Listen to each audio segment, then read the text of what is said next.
하루하루가 지나고 한 해 한 해가 지나면서 제 기도 생활 속에 점점 부담감으로 오는 기도가 하나가 있습니다.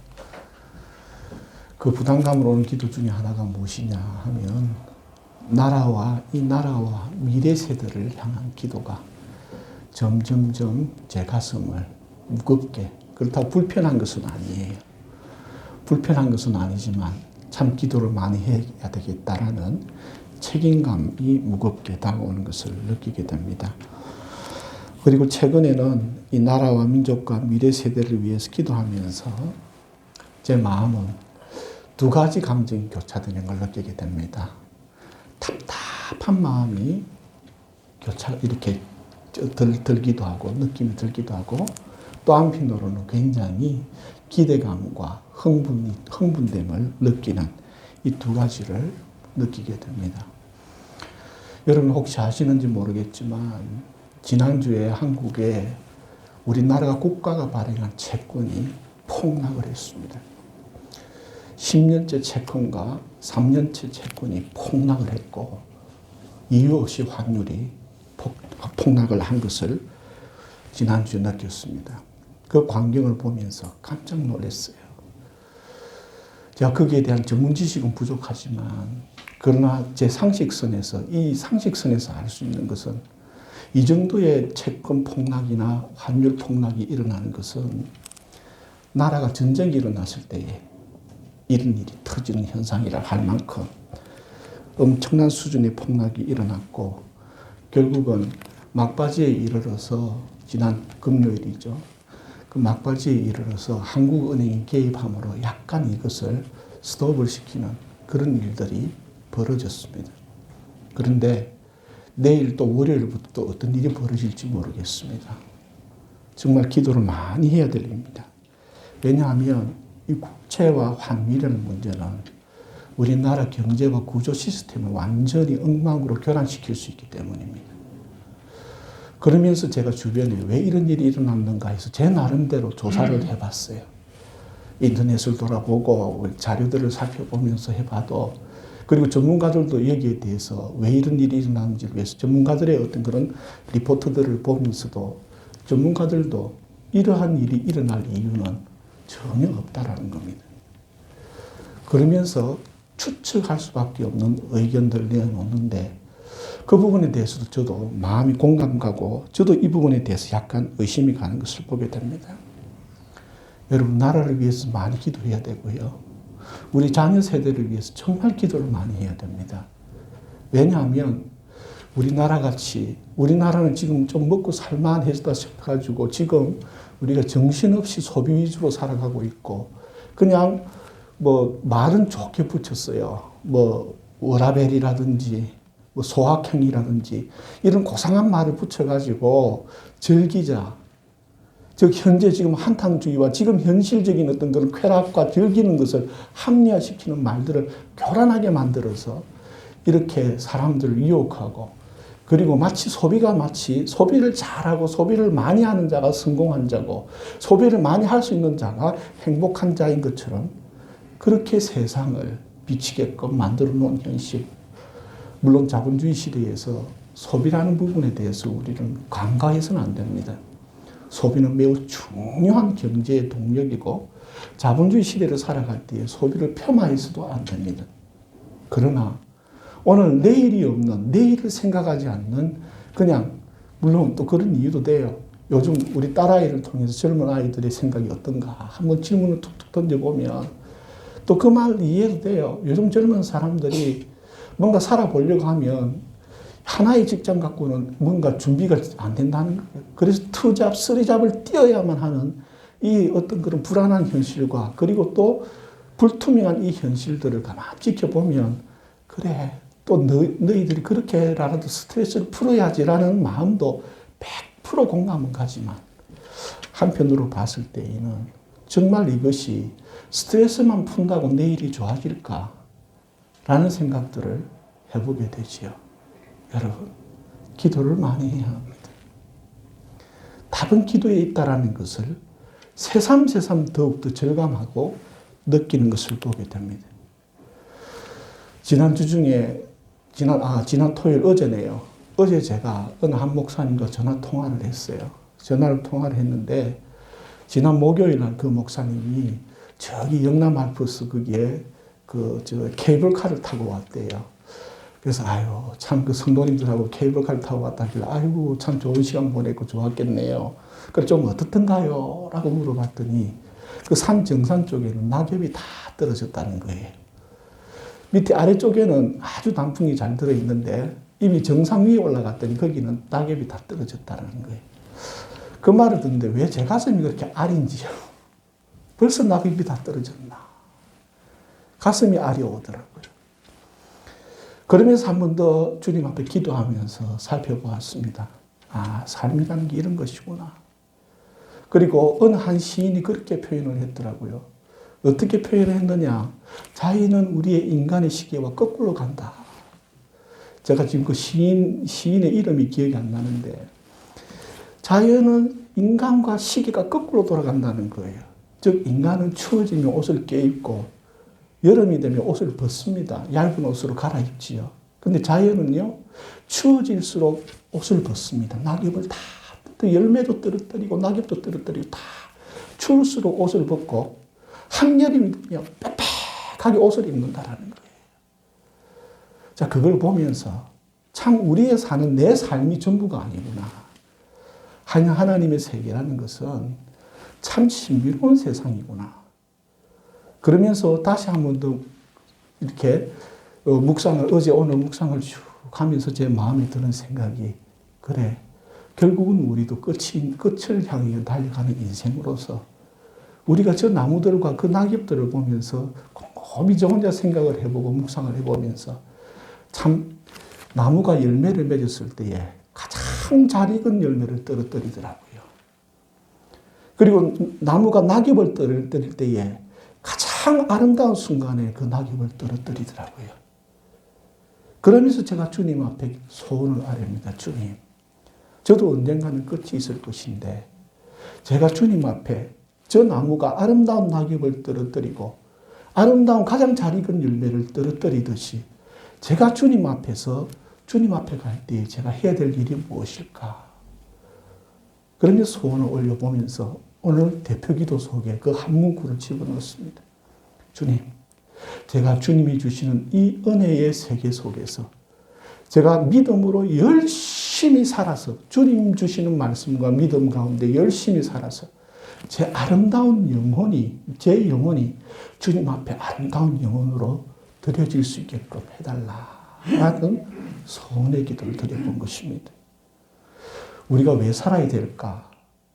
인생이란 무엇이고 인간이란 무엇인가에 대한 신학적인 여러 가지 연구들과 철학적인 여러 이야기들이 있지만 저는 한편으로 보면 우리가 이 땅에 사는 목적은 여러 가지 중에 있는데 가장 중요한 것이 있다면 나의 영혼을 아름답게 빚어내는 일이 삶으로서, 나의 진실된 삶으로서, 정성된 삶으로서, 충성된 삶으로서 나의 영혼을 하나님께서 빚으시고자 하는 그 영혼으로 아름답게 빚어내는 것이 우리 개개인에게 주어진 인생의 목적이 아닌가라는 것을 생각해 보게 되는 것이죠.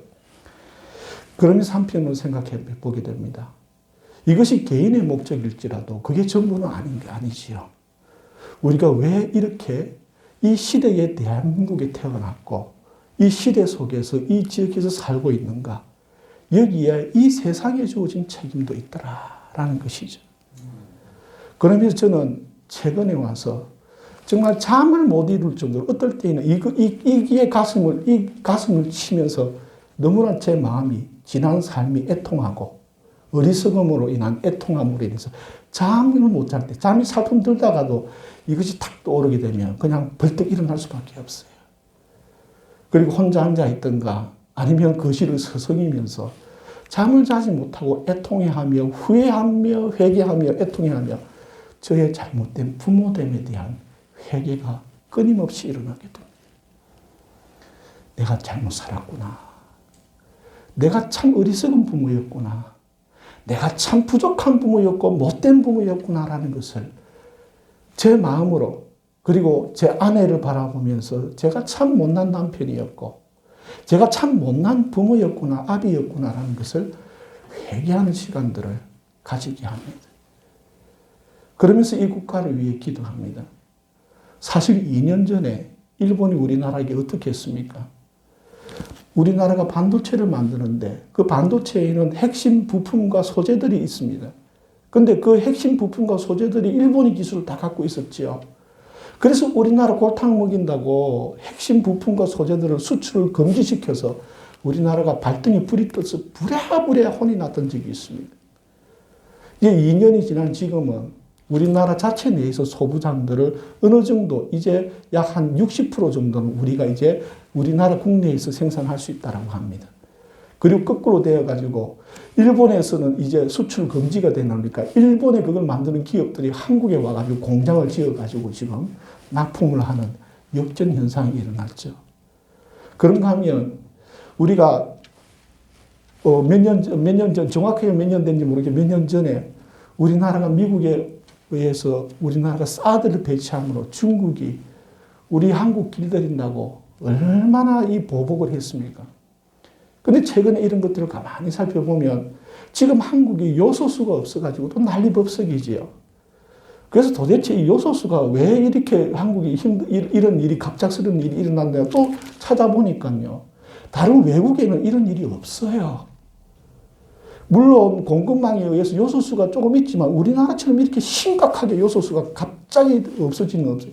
유럽도 상관없고 미국도 지금 유통 때문에 상당히 골몰이 나지만 거기는 차를 몰 사람이 없어가지고 근데 요소수가 없는 게 아니라는 거예요.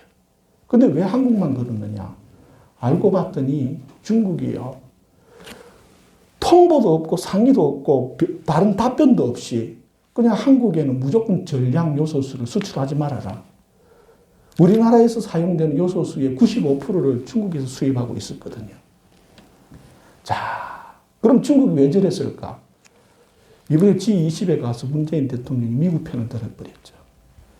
그거로 인한 보복이 아닌가라는 것을 추측하고 여기에 채권과 그리고 환율이 연계되어 있다라는 느낌, 의심 아닌 합리적인 의심을 가질 수밖에 없다라는 것이죠. 그러면서 기도하게 됩니다. 하나님, 정말 이게 약소국의 서름이네요. 정말 약소국의 서름이네요.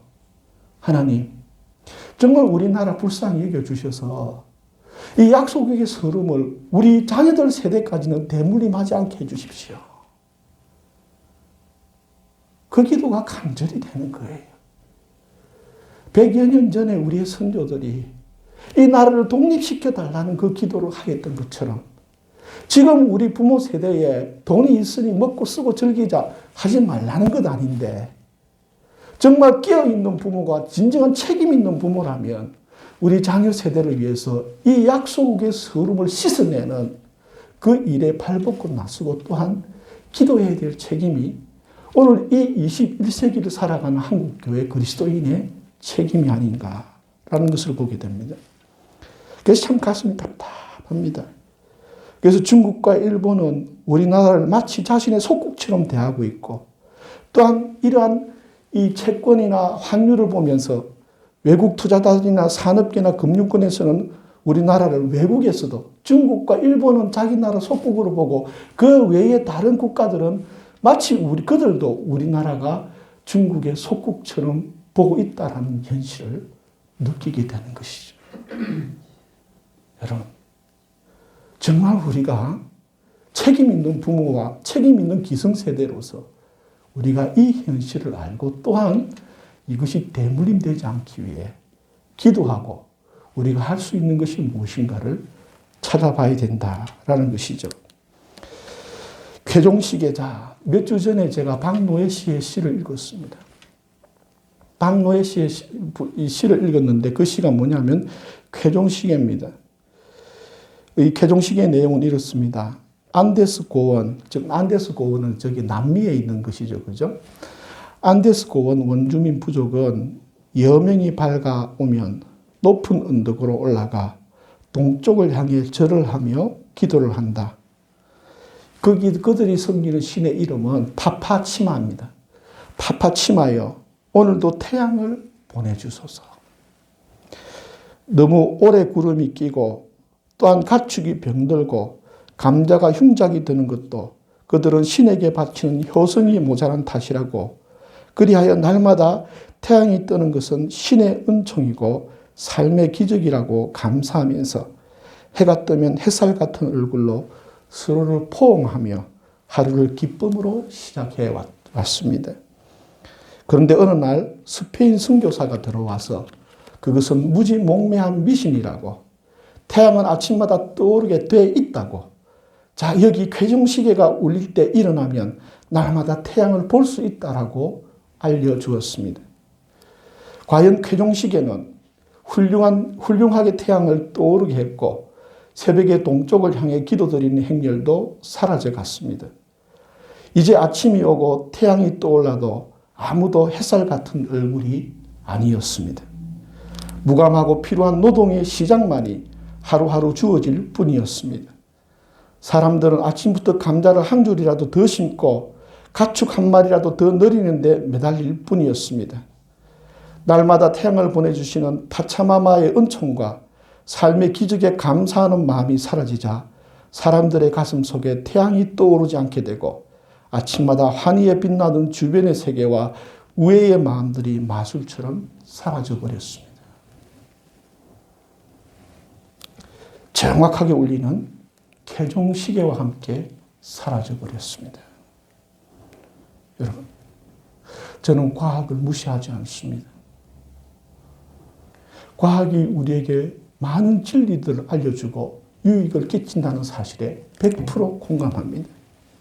그러나 과학이 만든 교리에 물들어서는 안 됩니다. 과학이 만든 그 교리, 신은 없다라는 그 교리, 그 교리에 물들자 사람들의 영혼은 죽어버렸습니다. 과학주의가 만든 기계적 우주 속에서 하나의 부품으로 기계적 삶을 살지 않고 하나님의 신비와 응답 속에서 하나님의 자녀로서 하루하루 사는 게 진짜 지혜인 것 같습니다. 생존을 위한 노동자의 삶을 살지 않고 기도자로서 감사와 경배의 삶을 회복하고 이 자연의 법칙에 의지하지 않고 하나님의 무한한 은혜를 믿고 눈에 보이는 것이 전부가 아닌 드러나지 않는 영혼의 세계를 의식하며 보이는 것과 보이지 않는 것의 연결과 조화를 추구하는 영혼이 살아있고 영혼이 살아있는 심장을 소유한 자들이 이 시대에 필요한 것 같습니다. 그래서 새벽 미명에 일어나 오늘도 태양이 떠오르기를 하나님께 기도하는, 그리고 오늘 하루 속에서도 하나님의 신비 가운데 살고 있다는 그 신비의식을 회복해야 될 시대가 지금이 아닌가라고 생각해 보게 됩니다. 몇 주 전에 이 시를 읽었습니다.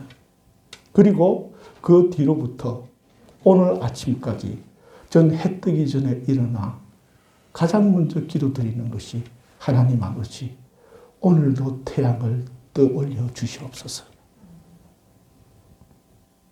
그리고 하나님 아버지, 제 마음에도 주님의 태양을 비춰 주시옵소서. 여러분, 하나님을 신앙한다는 것은 합리적으로 신앙하는 것이 아닙니다. 합리성 속에 신앙이 포함될 수는 있겠으나 우리의 마음이 영혼을 사모하고 하나님을 사모할 때에 하나님을 사모할 수 있게 되고 이 땅의 물질을 추구하며 그 물질 속에 살아가게 될 때에 우리의 영혼 또한 사라져 버린다라는 것이죠. 우리가 기억해야 될 것입니다. 그리고 저는 곰곰이 생각해 보게 됩니다. 이 삶이라는 게 뭘까? 그리고 삶의 그 다음에는 뭘까라고 기도하고 또한 신학을 공부하고 철학을 살펴보고 많은 종파들의 이야기들을 살펴보면서 한 가지 분명히 공통된 분모는 있습니다. 그 하나가 뭔지 아십니까? 삶은 계속된다라는 사실입니다. 삶은 계속된다라는 것입니다. 아침에 깨어나 가족을 만나고 자연 속에서 자연을 만나고 사람들 만날 때마다 저는 이런 생각이 요즘 듭니다. 생계를 유지하는 것과 삶을 살아가는 것은 다르다. 물론 저 혼자만의 생각이지요. 그러면서 저는 제 마음속에 이런 울림이 일어납니다. 목숨에 집착하지 말자. 육신의 숨은 끊어져도 우리의 영혼의 삶은 계속되기 때문입니다. 그래서 삶은 계속된다라는 겁니다. 그래서 이 땅의 삶에 올인하지 말자라는 겁니다. 이 땅의 삶 속에서 생명 연장, 목숨 연장에 우리가 집착하지 말자라는 것입니다. 그러면서 또한 제 한켠에 이런 음성이 들립니다. 소유하는 것에 목숨 걸지 말아라. 소유하는 것에 목숨 걸지 말아라. 그 마음의 울림 속에 제 머릿속에 옛날에 또 읽었던 책의 한 구가 떨어집니다. 양손에 포수글러브를 끼고 살면 안 된다. 여러분, 아무리 가지는 것이 좋아도 한쪽 손에 포수글러브를 끼고 있어야 되지, 양손에 포수글러브를 끼고 있으면 아무것도 얻을 수 없다는 겁니다. 즉 다시 말하면 내가 줄 것이 있을 때 저쪽에서 나에게 주는 것이 오는 것이 있다라는 겁니다. 삶이라는 건요, 주고받는 것이더라고요. 받기만 하는 것이 아니더라는 겁니다. 그리고 우리가 염려 없이, ức 없이, 자연히 미련 없이 낙엽을 떨어뜨리는 이유는 겨울이 지나 봄이 올 것을 의심하지 않기 때문입니다. 삶이라는 것은 우리가 내어놓을 수 있는 것이 있을 때에 나에게 오는 것이 있더라는 겁니다. 그런데 양손에 글러브 끼고 받기만 한다면 두 개만 받으면 끝이에요. 그러나 그 받은 것을 다시 돌려주면 끊임없이 나에게 돌아오는 것이 있는 것이 삶의 원리더라라는 것입니다. 여러분, 삶의 묘미는 시작과 끝이 있기 때문에 묘미가 있습니다. 만남과 헤어짐이 있기 때문에 그 만남이 복된 것입니다. 오는 것과 가는 것이 있으며 주고받음의 모든 관계 속에서 이루어지는 것이 삶이더라라는 것입니다. 그러면서 저는 하루도 빠짐없이 수십 분 우리 성도님들이 영육으로 강건하고 복받았으면 좋겠다라는 소원을 하나님 앞에 올립니다. 주님이 하나하나 들어주시는 것 같아요. 많은 것을 한꺼번에 들어주시지는 않지만, 그러나 마음을 담아서 하나하나 기도드리면 지금 당장 뭔가 팍 열매가 맺어지진 않지만, 여러분, 땅 속에서 조그마한 움이 트듯이 제 가슴 속에 느껴지는 움과 움직임과 변화와 뭔가 이루어질 것 같은 조짐과 징조들이 보이더라는 것입니다. 그러면서 한편으로는 주님 앞에 이렇게 기도드립니다. 인생길의 고통은 무엇입니까? 이 삶의 고통은 왜 주어지는 것입니까? 거기에 대한 대답은 다음 기회에 자세하게 설명하기로 하고, 그 질문을 던졌을 때에 또 옆에 곁가지로 저에게 주신 하나님의 음성이 있습니다. 얘야, 인생의 모든 인생에는 고통을 내가 함께 넣어놨다라는 겁니다. 그리고 이렇게 울림을 줍니다. 그 삶 속에 고통이 있을지언정 네가 그 고통이 될 필요는 없다. 네가 그 고통의 주인이 될 이유는 없다. 좋은 것이 왔다가 지나가는 것처럼 고통도 잠깐 너에게 필요해서 왔다가 가는 것이니 그 고통 자체가 되거나 그 고통의 주인이 되려고 거기에 매달리지 말아라. 그러면서 제 가슴 속에 이런 울림을 주십니다. 고통이 나에게 주는 것을 감사하자. 여러분, 저는 이걸 지금 깨닫고 있습니다. 좋은 것은 너무 좋습니다. 그런데요, 피할 수 없는 하나님이 주신 그 고통, 겸허히 받아들이니 그 고통은 샘솟는 샘물이 됩니다. 끊임없는 하나님의 음성의 통로가 되고 지혜의 통로가 되고 하나님 앞으로 나아가는 말씀의 통로가 되더라라는 것이죠. 그러므로 삶을 통해 만나게 된 고통과 그 모든 기쁨, 주님이 주신 나의 가장 소중한 보물로 여기십시오. 그리고 그 보물을 통하여 그 보물과 함께 주님과 함께 나아갈 때에 주님께서 우리가 마땅히 어떠한 영혼의 소유자가 되고 어떠한 주님의 형상으로 빚어져야 할지를 안내해 주더라라는 것입니다. 긴 삶을 산 사람이든 짧은 생을 산 사람이든 능력 있는 사람이든 배우지 못한 사람이든 돈이 많은 사람이든 하루 벌어 하루 먹고 사는 사람이든 소중하지 않는 존재가 없습니다. 위대한 존재는 아닐지라도 그 모든 것은 가치 없는 존재는 아닙니다. 내가 그 사람을 소중히 여긴다면 나도 그 사람에게 소중한 사람이 되고 내가 그 사람을 천히 여긴다면 나도 그 사람에게 천한 존재가 되는 것입니다. 외모나 조건을 보지 말고 존재 그 자체의 소중함을 바라보는 지혜가 있기를 바랍니다. 그 사람의 부족함이나 모자람에 미혹되어 그 사람을 폄하하거나 업신여기지 마십시오. 그 사람과 함께 할 수 있는 기회를, 축복을 놓치지 마십시오. 우리 모두 다 불완전한 존재들이기 때문에 우리는 서로 용서하고 화해해야 하는 것입니다.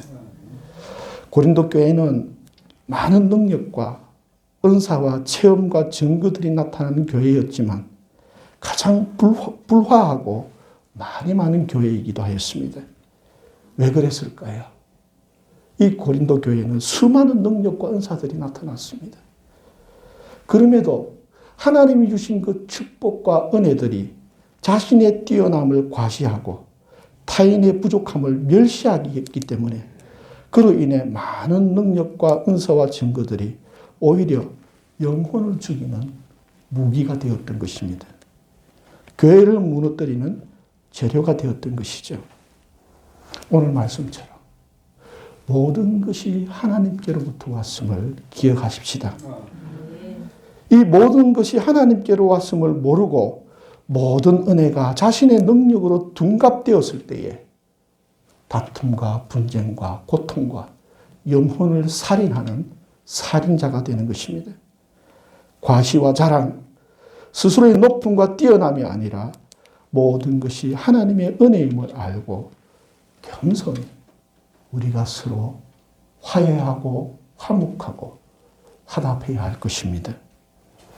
그리스도인은 성공한 자, 위대한 자, 유명한 자, 능력 있는 자, 부자, 승리자가 아닌 모든 것이 하나님께로부터 왔기에 모든 것들과 서로 소중히 여김으로 화목해하는 자로 살아나고 화목해하는 그 삶을 실현해내므로 화목해하신 예수 그리스도의 정인이 되는 것이 그리스도인이요 주님의 교회입니다.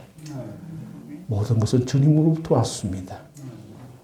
그러므로 이 주님이 주신 이 은혜를 나의 자랑으로 삼지 말고 하나님을 찬송하는 도구로 약한 자를 오히려 섬기고 돌보는 진정한 주님의 말씀을 따르는 주님의 제자들을 되는 교회와 성도, 우리 자신의 마음의 화목이 일어나고 우리의 관계 속에 화목이 일어나게 되고 우리가 또한 이 세상과 하나님과의 관계를 화목케 하는 그 일에 쓰임받는 성도와 교회가 되기를 주님의 이름으로 축복합니다.